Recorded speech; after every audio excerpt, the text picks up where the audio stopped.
குயவர்பாளையம் அருள்மிகு ஸ்ரீ புட்லாயம்மன் ஆலயத்தில் ஆடி மாத பிரம்மோற்சவத்தை ஒட்டி காத்தவராய சுவாமிக்கு கும்பம் படைத்தல் விழா நடைபெற்றது.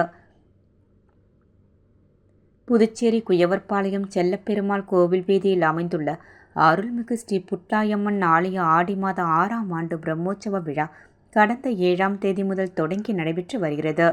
தொடர்ந்து சுவாமிக்கு அபிஷேகங்கள் செய்யப்பட்டு தீபாராதனை காட்டப்பட்டு அம்மன் உள்புறப்பாடு நிகழ்ச்சி நடைபெற்றது. தொடர்ந்து பொங்கல் வைத்தல், திருத்தேர் வீதி உலா, ஊஞ்சல் உற்சவ விழா நடைபெற்றது. மேலும் நேற்றிரவு காத்தவராய சுவாமிக்கு கும்பம் படைத்தல் விழா நடைபெற்றது.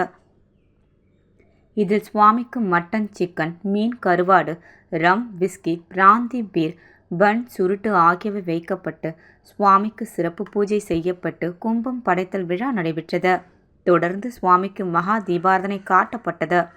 இதில் திரளான பக்தர்கள் கலந்து கொண்டு சுவாமியை வழிபட்டனர்.